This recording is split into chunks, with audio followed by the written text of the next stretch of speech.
name's Heather.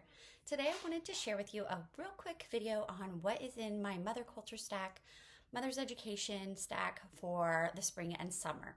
So a couple days ago I shared a video about how I go about approaching it, and it has a link to this free printable that you can get, and it's how I plan. I keep it nice and simple. There are a lot of great programs out there, as I share, but there's some certain things that I want to study and books I want to read, so I made my own, and I was going to share with you what those are. Another thing that I do is I also watercolor as part of my mother culture. I'm teaching myself how to watercolor, so please don't judge these. They're not great. I'm still learning the basics, but that is part of mine. I'm trying to train myself to paint at least 5 minutes a day. It's still not working out that way, but either way, that is my goal. So watercoloring is part of it. I also include gardening because I do a lot of reading about gardening and things like that, and watching videos to learn how to do that. So that's part of it. But what I wanted to show you mostly, got distracted by a bluebird outside. What I wanted to show you was exactly what I've put into my own mother education planner. And so I'll just go through each category. All right, so the first section in my little chart is the theology and scripture, and I have quite a bit in that, as you can imagine. Christ is what I'm passionate about, and I love reading about how I can grow closer to him, how I can better serve him in my days. And so I start my day with my Bible, and I use the Daily Bread for Busy Moms journal. The new one will come out about September, and I usually get a discount code, so keep track on Instagram, and I should be able to share that for you. My kids have the kid version and love it, but I use this for, I think this is my 5th or 6th year, and I just really love it. As you can see, it has the reading schedule, and then down here it has like a historical note. It doesn't always have a historical note. There's one day I didn't actually write in. And so you can see how you go through it. Sometimes I take notes, sometimes I write down my favorite verses. I just really appreciate the reading schedule. You'll go through the Bible in the whole year. And then also I am reading through Seasons of Sorrow. Somebody gifted me this. In December last year, we had a miscarriage. And then about a month later, my father passed away quite suddenly and very unexpectedly. And so this has been a blessing. I read a chapter a day because otherwise I get a little overwhelmed in my emotions. But this has been a great encouragement. I know a lot of people do devotionals, and that's just not my thing. I like to read the actual scripture, so having a little chapter of encouragement alongside has been a blessing. Other spiritual and theological readings that I want to do include A.W. Tozer's The Pursuit of God, and also C.S. Lewis, Mere Christianity. It's over at the church. My husband has that copy, but I'm hoping to read through those. And then also The Gospel Comes with a House Key. I've actually read half of this, so hopefully I'll finish this soon. It's such a delight. Words are not there. So encouraging, changing, really revolutionizing how I approach ministry and serving others in my home and in my community. I read her other book first, and it was also encouraging.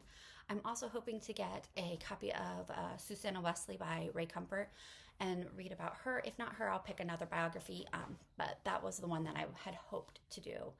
The next category is health and physiology. Now that's going to be things that are going to make me healthy, my kids healthy, whatever fits in that category. So one of those that I'm going to count, I usually don't count pre-reads in my mother culture, mother education, but is the body book that I'm going to read for my high schooler before she starts her anatomy class. I'm going to read through that, but I'm waiting on a copy of that. I'm also reading Really Very Crunchy with Emily Morrow, and this is so good. You don't want to put it down, but I have to because otherwise nothing will get done. This is a delight to read, and that kind of just, not necessarily in practical how-tos, though it does have some of that. It's the encouragement of the mindset that we really should have in being accepting of others and where they're at in their walk. And so I really love that.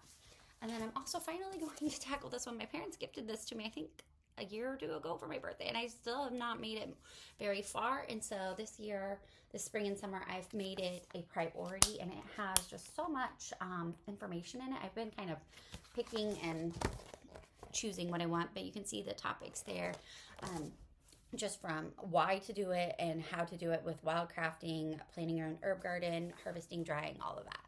And like I said, I've been kind of cherry picking it, so I hope to finish what I have in there. So that takes care of that section. Then the next section is education and mental studies, and that's where I focus on either things that will teach me about the mind and how it works, or just education in general. So this first up is None Dare Call It Education. It really is a good book. I'm just struggling to get through it. I don't know. I'm not a huge fan of the author's style. However, yeah, you can see my copy is it's had a rough life. My husband taught a Christian education class, and the person who taught it for like a decade, this is the book he used. My husband used the book, and so I really do want to read it because it has some interesting insights, but like I said, the author is not my favorite writing style. And then, of course, Charlotte Mason, I'm working through Formation of Character. If you haven't seen the blog post, I narrate after every couple chapters or so. That'll finish up, and then I hope to start a volume 6. I'm also reading volume 4, but I read that along with my teenagers, and so I don't count that as my schooling. And then we get into science and nature. So science and nature study, you could approach it any kind of way. I just choose whatever my kids are studying. So the body book kind of would fall in there. I'm still finishing up Taking Back Astronomy by Dr. Lyle. I really like this, but I kind of have to be in the mindset to read it. But it is a wonderful from Master Books. He is an Answers in Genesis scientist. So if you're recognizing the name, he's in a lot of their videos, but it has a lot of great graphics, a very good explanation from a biblical worldview. I was reading Planets by Dava Sobel with my oldest, and frankly, I'm frustrated that I even gave her the book because I do not enjoy it. I love Dava Sobel's Longitude, but her planets, I will not make any of my other kids read because it was, no. Just no. Then we're also starting our weather unit, so I'm gonna start reading The Secret World of Wonder, and then I do hope to also get his Lost Art of Nature readings, but that won't be this spring or summer because I'll be working through this. But I'll be reading that, and then I may or may not pick up something. If I finish these, I may pick up something for the fall, but probably not. Then I have history, and you're like, this is a lot. Remember, this is from now until like August. This is when I'm hoping to finish these. And a lot of them I'm halfway through because I've been working on them all year.